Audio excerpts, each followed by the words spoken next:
So we were thinking about topics for discussion here, and we thought we could get into all the nuances within the industry. But we thought overall there is some genuine, one big genuine challenge I would say at the moment, which is that this is a constant state of change at the moment that we're all going through. Not just within the industry, which is very fast moving, and there's a hell of a lot changing in our industry, especially in the last couple of years.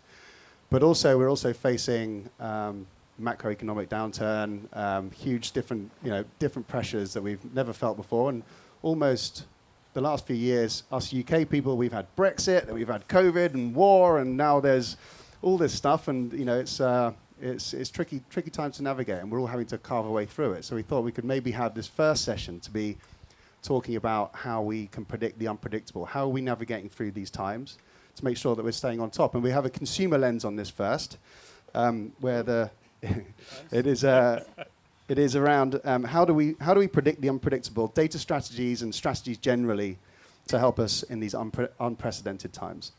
So I'm going to start going around the group to introduce our panelists. Over to you. Okay, let's start. Hi everyone, I'm Olya and I work at Heineken as a media director, ex-agency side, which I'm quite proud of. I'm Richard Davies. I've never worked at a brewery, but I would quite like to be involved in beer. I'll keep it in mind. We could swap. Yeah. I'm the Chief Digital Officer at EssenceMediacom UK, and it's great to be here. Thank you very much. Hi, I'm George. A couple of days ago, I was the Global Head of Measurement at Havas. Today, I'm a Global Managing Director of CSA, which is the data technology company of Havas. Well That's done. about it. Well So done. promotion. Congratulations, Well George. done. So you guys are all industry leaders and decision makers, and so we've all had to, try and work out what's going on. But what has been the biggest headache, the biggest unprecedented headache that you've all had to face? I think this year. Let's go with this year or recently, with regards to your consumer marketing strategy. Let's start with you, Olga. Great, always put me on the spot. Look, I think that I'm not going to say anything new. The biggest challenge is the fact that things are moving way too fast. And when you are a big established business and you are not a startup with, even like 20 to 100 people, moving with the speed of the market and speed of the consumer is quite a challenge. And also the fact that it's not just consumer that is changing. Obviously, cost of living crisis in the UK and across other markets that we see as well, like so Vietnam, for example, like across the world. And also the fact that the people didn't really come back from COVID when it comes to going out and consuming alcohol. So it's a lot of trends that kind of come together where world is changing, habits are changing, financially things are changing. All of that leads to new occasions, new drinks, new brands popping up, market fragmentation. So I think my biggest challenge is how can we be, hate the word agile, not agile, but probably how can we be long-term focused but short-term adaptive to actually survive. Okay, yeah, that's interesting. Yeah, because I'd imagine your sector has changed a lot, not just with the rise of non-alcoholic products and consumer behaviours, but yeah, we'll get into that in just a minute. Yeah. So let's move on. Yeah, and I think everything Julia said, but I think we see like rapid digital transformation over the last 3 years. I know you said the last 1 year, but I think just how people consume media, how people consume life, run by telephone, run by the smartphone. I think huge change in the way people are kind of interacting with media. I think we also see that brands and consumers have less money. So I think global headwinds, in sort of supply chain, global headwinds in terms of inflation. So essentially all of our brands globally and locally essentially having less money and their customers also having less money. So kind of how do you sort of square into that? And then I think for us, and I don't know, it'd be interesting, but I think those two things together, we just see the way media is consumed, particularly Gen Z, has really changed dramatically over the last couple of years. So trying to reach that sort of 25 to 34-year-old in anything that we usually thought was known, predictable and established, I think has really changed. So yeah, three big challenges the way we see it. I will stick with one big challenge for us. I totally agree. I mean, we've seen that. For me, it's like we cannot apply consumer funnels anymore. I mean, doesn't make sense. In this modern world, We've been doing business for in advertising, marketing. We have a certain way of doing things, and consumer funnel is not working anymore. And we're used to work with consumer funnels. I think this is the biggest headache, if you ask me. We cannot adjust yet. The new reality. I agree with what Olya Richard said, that the consumer is changing, COVID, inflation, but we have still old tools to do modern things. Yeah, so that's interesting. So I would imagine that for many, many years, you guys planning your media, planning your data strategies, the way that you understand your audiences, was pretty locked in for quite a while. And now everything is changing. How are you guys still managing to stay ahead? There's many things I'm sure that you haven't been able to anticipate. Are there tools or data partners, sources that are helping you to do that? Anything that's new that's come up that have been tremendous tools to help you to navigate these times? Go for it, guys, because you're in the media world. So I think you're right. I think if you look at traditional TV, it's delivering it's more and more expensive and delivering an older and older audience. So all of the things you've learned, all the econometric models, everything you put in place globally and locally doesn't really apply anymore. We talk a lot about the new comms economy and kind of how people now consume media. And I think the other thing that we find really interesting is that actually reaching people isn't that hard. People consume more and more media now than they've ever done before. It's just trying to reach them with ads is really, really hard. Like I love don't make ads, make TikToks. And you can see all the sort of creative agencies saying, well, what do we do? How do we turn up in these new channels? How do we turn up in gaming? How do we turn up in metaverse? How do we turn up in esports and these sorts of things? So I think clients need to be really, really brave when they've got less money. They've got established measurement, but they can't connect with the audience they most want to connect to. It's kind of about creating new measurement models, which should hand delightfully onto my new MD of measurement at Havas. Yeah, I mean, I totally agree. For me, everything that is static and it's one way, it's not gonna go. I mean, it's dead. It's dying. You really need to be continuous. We need to be agile, and by I don't like to say real time. We're not there yet. Continuous is the real world, and I think everything. I mean, everything that is not adapting to this environment is dying. It's as simple as that, I think. And what about you, Olya? I would say that I think balance is the right thing to do from my point of view. Obviously, there is new generation of consumers that is growing, is different, etc. At the same time, we also know that currently the growth and the wallet is bigger amongst consumers that are older. Yeah. So my point of view is that personally, I think that we should be balancing out what we do fundamentally right, because TV still works. It's getting expensive and we're not happy about it. No one is. But at the same time, we know that it works for particular consumers that are buying our products, bringing lots of cash into the market, and we should be able to make sure that whatever we produce for different types of audiences. And that means we have Heineken Silver that targets young consumers who prefer less bitter beer. And we have Strongbow Dark Fruit, which still targets our older consumer who like the sweet ciders, who enjoy them. And our advertising should be reflective of that. And our tools and processes and how we plan should be reflective of the fact that we need to go after different audiences in a smarter way. But I agree with you guys that obviously to longer term, we absolutely have to transform our businesses, and digital transformation and marketing, from what I think I've seen in big businesses, is happening really well in supply chain, and it's not happening well enough in marketing because of going back to the fact that we produce TV ads and we think TV ads first rather than thinking experience first, and what's the experience we deliver to consumer. Yeah, no, I'd echo that, and I think maybe I was overemphasizing the sort of the new economy. You absolutely have to be brilliant. We talk about the red ocean. How do you do really, really well with TV? But we see so many of our clients moving to, how do you get customers to self-serve in apps? How do you migrate from retail to .com to app? We see a lot of our clients seeing more value in app-based customers who can self-serve, put more things in the basket, more data trails. And we see that the sort of tactics and strategy to bring those customers to be more value customers, self-serving in those sort of app environments, tends to come in more social channels.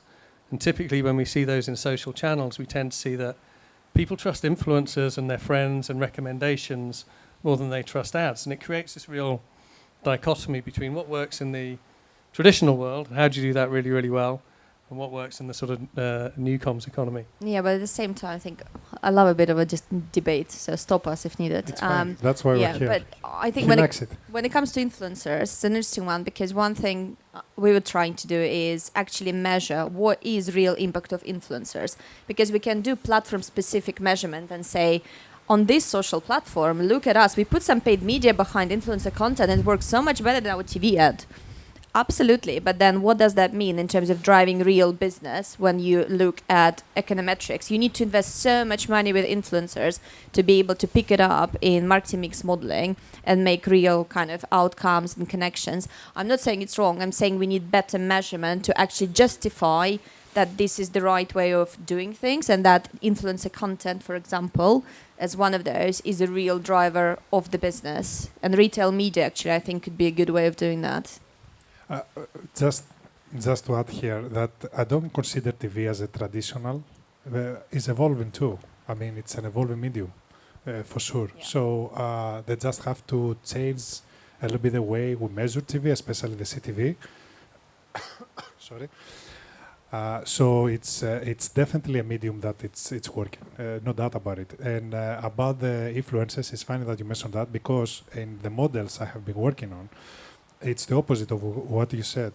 I see low spend, and the incrementality of the impact. It's sometimes I say, oh my gosh, should I slash it by half because my client will not believe it, and I'm serious about it.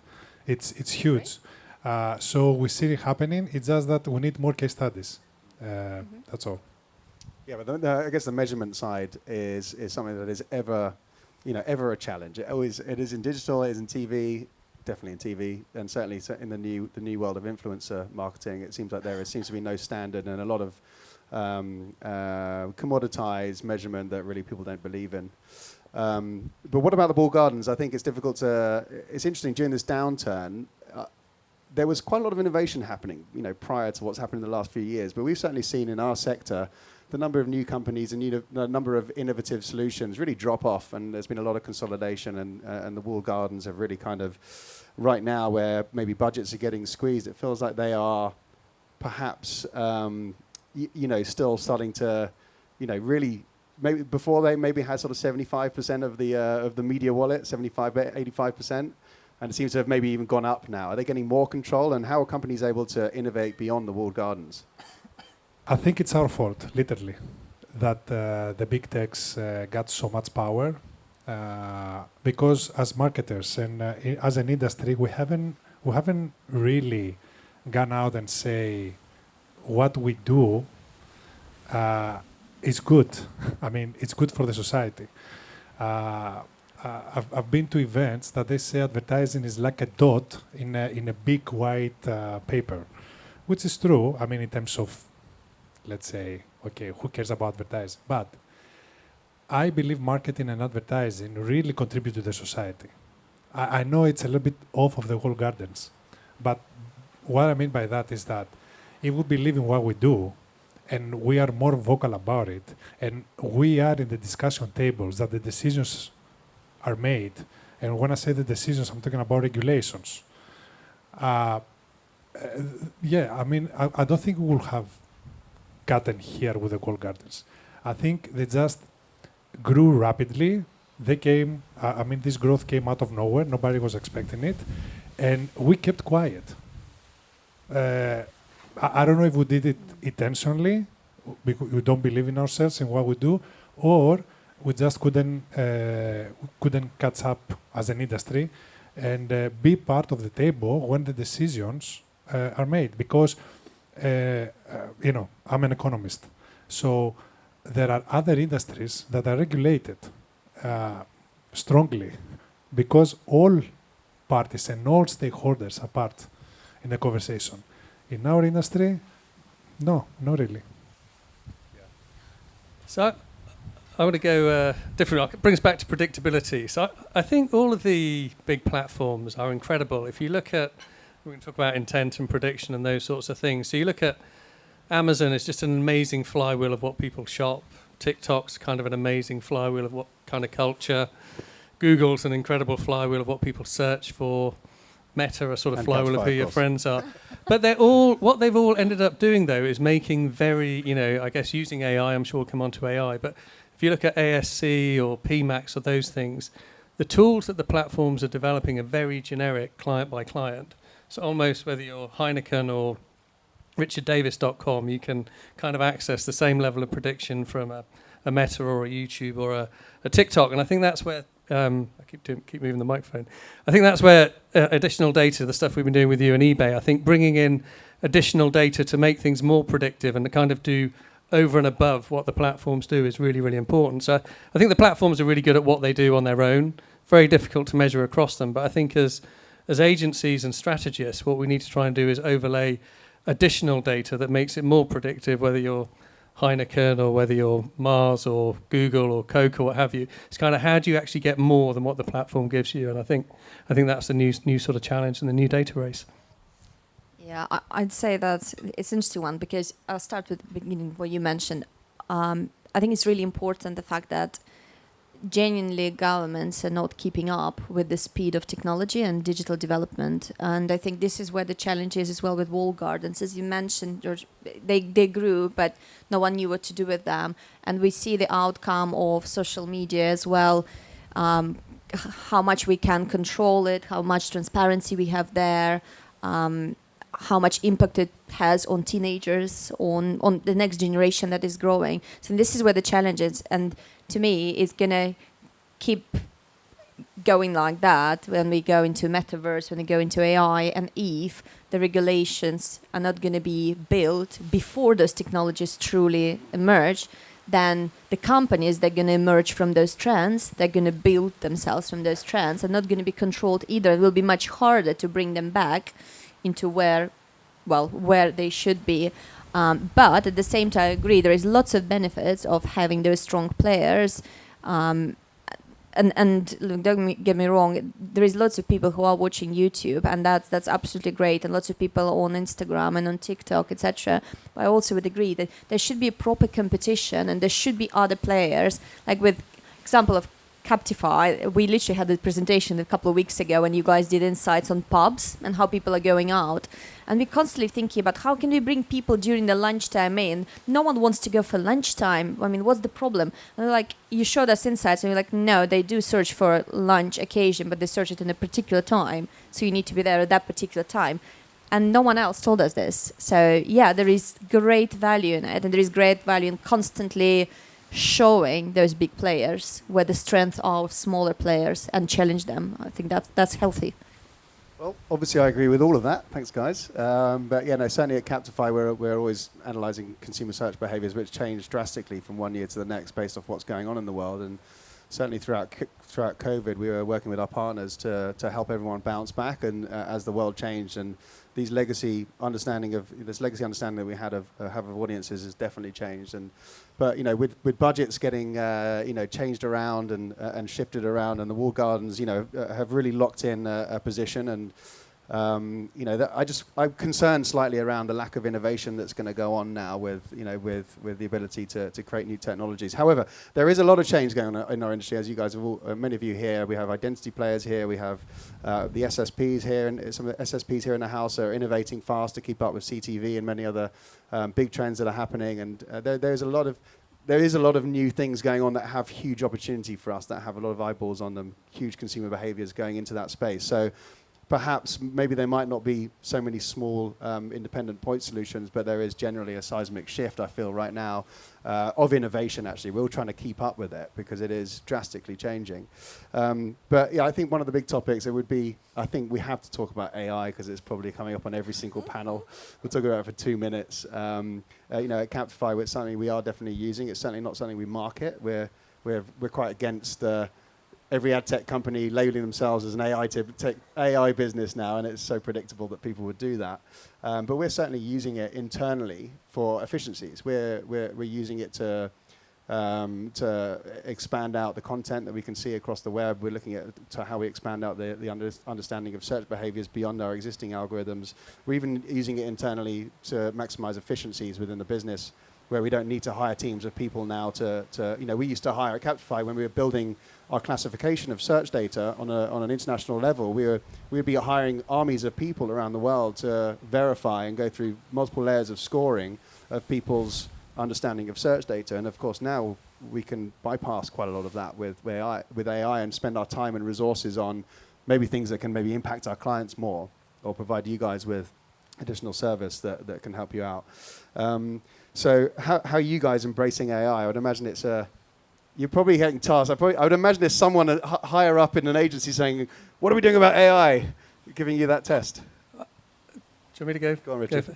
Well, I mean, I think it's back to the point around predictions. So keep it in the sort of consumer landscape. So I think we all recognise that sooner or later all media will be addressable. It will all be bought algorithmically. A lot of the content will be created or kind of repurposed through AI or programmatically.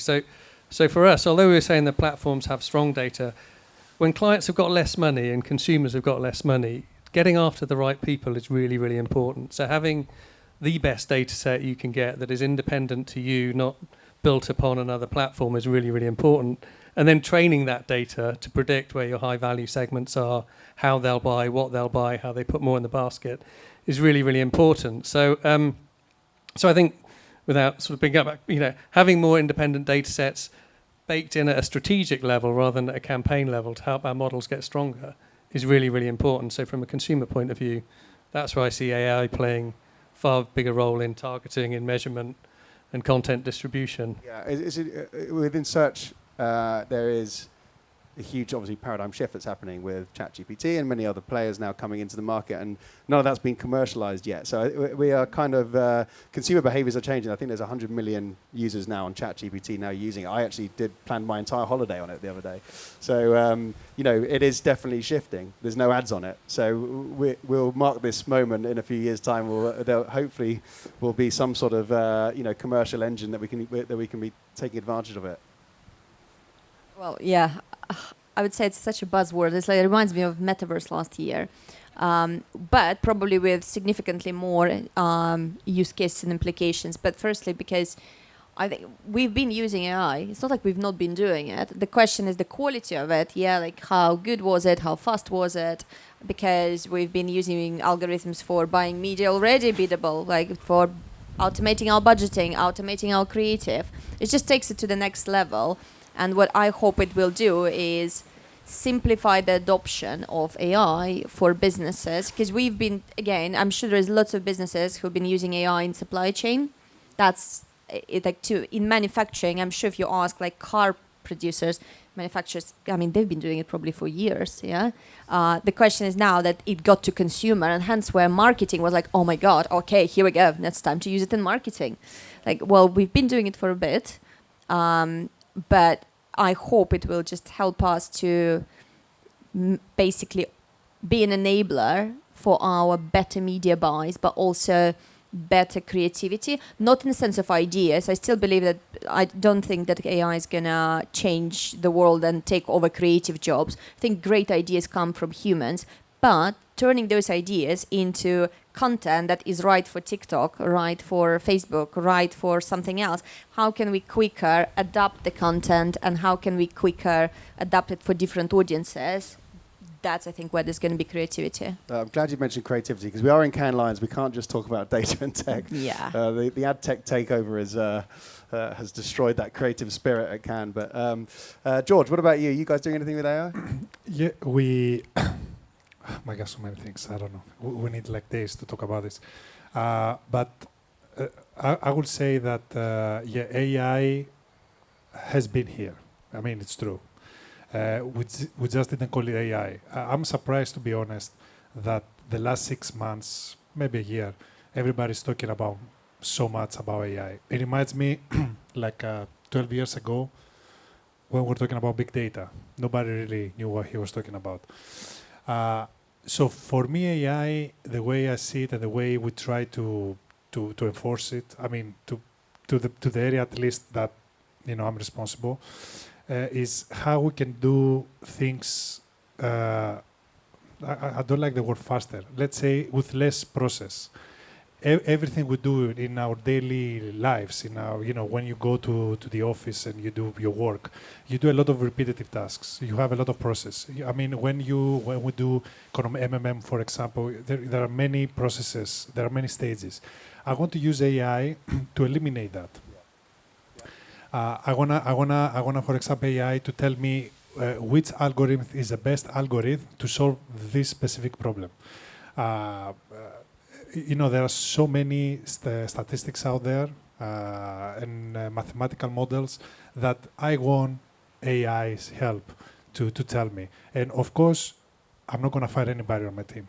Still, I will have my statistician because you need filtering, and actually he will learn more. I mean, if you have an AI to pick the right model at the right time, then he will know next time, and he will advance the AI to do something a lot better. So that's how I like to see AI. When it comes to repetitive everyday task, yeah. I mean, to be honest, I'm waiting for many AI patterns. I mean, I'm still on waiting list, like virtual assistant, all this. I think I'm not a Cassandra. I don't know what's going to happen in the future. But one thing is for sure, AI. I don't think it's just a fuzzy thing. It's going to stay. I believe it's something like internet. I mean, it's that big. Yeah, no. Obviously agree. I think it's early days, and everyone's trying to get grips with how do we really make a difference from using these tools. But let's not talk any more about AI. We're going to wrap it up. We've got another session coming up in a minute. The second session is more around applying the rules of the new data and technologies and strategies that we've got into the different media channels and how you can make that work as a marketer. So we'll get onto that in just a sec. But if you could just say one word, one thing that you're optimistic, like in this doom and gloom that's been going around, what's the most exciting thing for you in one sentence, one word that you're looking forward to in 2024, next year? Olya. I think more focus on people, consumer and people, because all of that hell we've been living for a bit just made everyone think about people, not their own brands only, but what people want that we can bring. Cool. Richard? I feel like an evil businessman now after I can't follow looking after people. I think it's the best time to be alive. I think it's brilliant to be in agencies at the moment. I honestly do. There are so many opportunities to do, how do you do everything you've done well in the past better, and then how do you do all the new stuff, and how do you persuade clients on that journey to take some bets to make. I don't think there's a better time to be alive. Pitching is really exciting. I feel COVID's behind us. You've got some sort of things to look at. I think it's great. God, this is great. Bring it on. We could just do this all day. George, what's your one? I want to see more. I will come back to what I said before. I want us as an industry to believe more in what we do. We really believe. I mean, we do. I think we're in an industry that it's happy. We influence people's life, and we contribute to the society. I really mean it. That we don't just try to manipulate people. And I hope 2023 and in the future. Sound evil. I really believe in the next this year and next year. I mean, to see more of us to feel proud of it. Fantastic. Thank you very much, guys. Enjoy your food. Thank you. See you in the next panel.